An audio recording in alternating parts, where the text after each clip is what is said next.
2025వ సంవత్సరంలో కన్యా రాశి వారికి ఏ విధమైనటువంటి ఫలితాలు కలగబోతున్నాయి మనం ఈ వీడియో ద్వారా తెలుసుకుందాం. ముఖ్యంగా కన్యా రాశి వారికి ఈ సంవత్సరంలో శనేశ్వరుడు, మరి షష్ఠ స్థాన స్థితి శనేశ్వరుడు ఇప్పటి వరకు యోగకారకులుగా ఉన్నారు. ఆయన సప్తమంలోకి వెళుతూ ఉన్నారు. అయితే ఇదేం చెడుగా ఉండేటువంటి స్థితి కాదు. రాహు షష్ఠ స్థానంలోకి వస్తారు. ఇది చాలా గొప్ప విషయం. షష్ఠ స్థానంలోకి రాహు రావడం అనేటువంటిది చాలా గొప్ప విషయం. జీవితంలో అద్భుతాలు జరగడానికి అవకాశం ఉంటుంది. అయితే ఈ సంవత్సరం మే 15వ తారీఖు వరకు గురుబలం ఉంది. భాగ్యస్థాన స్థిత గురుడు పరిపూర్ణమైనటువంటి శుభ ఫలితాలను ఇస్తూ ఉన్నారు. మరి ఈ మే 15వ తారీఖు నుండి గురుబలం మారుతోంది కాబట్టి, దశమంలోకి గురుడు వెళ్తున్నారు కాబట్టి అక్కడ గురుబలం తగ్గుతుంది. అంటే ప్రధానంగా చూసుకుంటే శని బలం తగ్గుతోంది, గురు బలం తగ్గుతోంది, రాహు బలం పెరుగుతోంది. నిజానికి చెప్పాలంటే రాహు బలం పెరగడమే చాలా ముఖ్యం.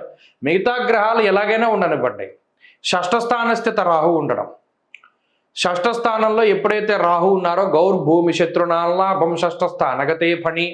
ఎవడైతే మనకి వెన్నుపోటు పడుద్దాం అనుకున్నాడు, ఎవడైతే మిమ్మల్ని నాశనం చేద్దాం అనుకున్నాడు, ఎవడైతే మిమ్మల్ని ఇబ్బంది పెడదాం అనుకున్నాడో అటువంటి వాళ్ళ వల్లే మీకు ప్రయోజనం చేకూరు మీ జీవితంలో మీరు ఉన్నతమైనటువంటి స్థానానికి వెళ్ళేటువంటి పరిస్థితులు ఉంటాయి.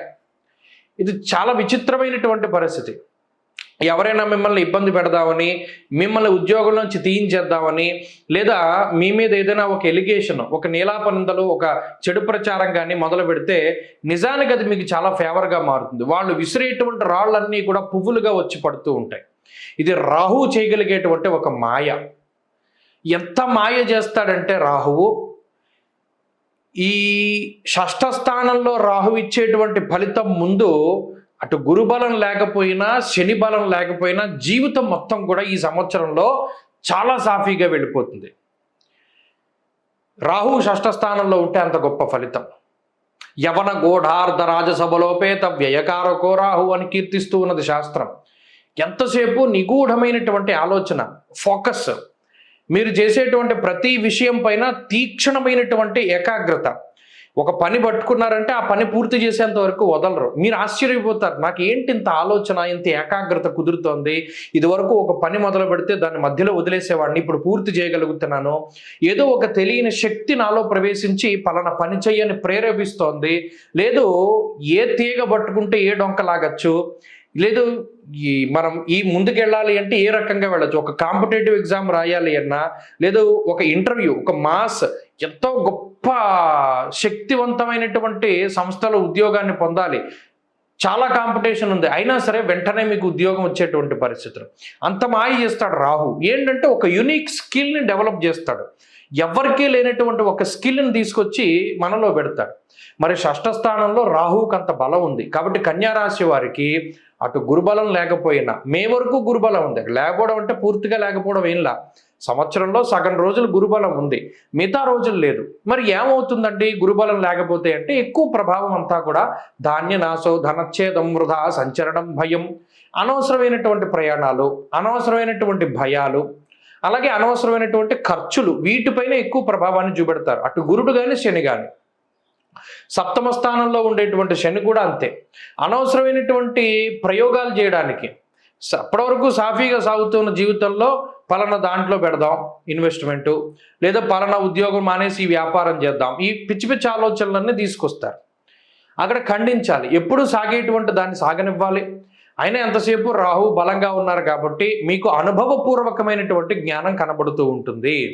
ఈ అనుభవం మీదైనా అయి ఉండొచ్చు, పక్కవాడిదైనా అయి ఉండొచ్చు. తెలుస్తుంది, ఆ పలానా వాడు ఇలాగే వెళ్ళాడురా, ఉద్యోగం మానేసి వ్యాపారం కోసం వెళ్ళాడు, వాడు వ్యాపారంలో ఫెయిల్యూర్ అయిపోయాడు, అటు ఉద్యోగం లేక ఇది లేక ఇబ్బంది పడ్డాడు. ఇలా పక్క వాళ్ళ ఎగ్జాంపుల్స్గా అయినా తీసుకుంటారు జీవితంలో, లేదా మీ సొంత అనుభవం అయినా ఉంటుంది. ఇలా జీవితంలో ఎప్పటికప్పుడు రాహు అలర్ట్ చేస్తూ ఉంటారు. అలాగే శత్రు బాధ నుండి, రోగ బాధ నుండి, రుణ బాధ నుండి రాహు బయటపడేస్తారు ఈ సంవత్సరంలో. కాబట్టి మే వరకు గురుబలం ఉంది, మే తర్వాత రాహు బలం ఉంది. సంవత్సరంలో ఇటు పూర్వం గురుడు, అటు తర్వాత రాహు బలంగా ఉన్నప్పుడు భయపడాల్సినటువంటి పనేలా కన్యా రాశి వారికి ఈ సంవత్సరం అద్భుతంగానే ఉంటుంది. కాబట్టి ఈ సంవత్సరంలో అటు వివాహాది శుభ కార్యక్రమాలు, సంతానానికి సంబంధించినటువంటి మంచి విషయాలు, అదే గృహోపకరణాలు, గృహాలు, ఇటువంటి వాటిని కొనుగోలు చేయడం, బంగారాన్ని కొనుగోలు చేయడం, ఇటువంటి విషయాలు, ఇలా ఆనందదాయకమైనటువంటి విషయాలు ఎక్కువ జరుగుతాయి. ఎవరైతే విదేశాల్లో ఉండాలి, అక్కడ చదువుకోవాలి, అక్కడ ఉద్యోగం చేయాలి, అక్కడ సెటిల్ అవ్వాలి అని అనుకుంటూ ఉన్నారో వారికి ఈ సంవత్సరం మంచి అవకాశాలు వస్తాయి. అలాగే కాంపిటేటివ్ ఎగ్జామ్స్ ప్రిపేర్ అయ్యేటువంటి వారు, ప్రభుత్వ ఉద్యోగం కోసం ప్రిపేర్ అయ్యేటువంటి వారు, లాంగ్ టర్మ్ కోచింగ్లు తీసుకునేటువంటి వారు, వీళ్ళందరికీ కూడా మంచి సక్సెస్ వస్తుంది. చాలా మంచి గుర్తింపు వస్తుంది, మంచి ర్యాంక్ వస్తుంది, మంచి హోదా వస్తుంది, మంచి పదవి వస్తుంది. ఇవన్నీ కూడా చాలా బాగున్నాయి. కాబట్టి కన్యా రాశి వారు ఈ సంవత్సరం మొత్తం మీద కూడా ఎవరిని ఆరాధన చేయాలి, ఎక్కువగా ఆరాధన చేయవలసినటువంటి గ్రహం దక్షిణామూర్తి. గురుగ్రహానికి సంబంధించి అధిష్టాన దేవత ఆ గ్రహం గురుడు, దైవం దక్షిణామూర్తి. కాబట్టి దక్షిణామూర్తి ఆరాధన చేయండి. గురువారం మౌనవ్రతాన్ని చేయండి. గురువారం నాడు శనగల దానం చేయండి. గురువారం నాడు శివాలయానికి వెళ్ళి దీపారాధన చేయండి. 10 నిమిషాలు ధ్యానంలో దక్షిణామూర్తి యొక్క స్వరూపాన్ని మనసులో ప్రతిష్ఠించుకుని ధ్యానం చేయండి. లేదా శివాలయానికి వెళ్ళి ఆయన ఎదురుగుండా కూర్చోండి. మంచి ఫలితాలు సంప్రాప్తమవుతాయి.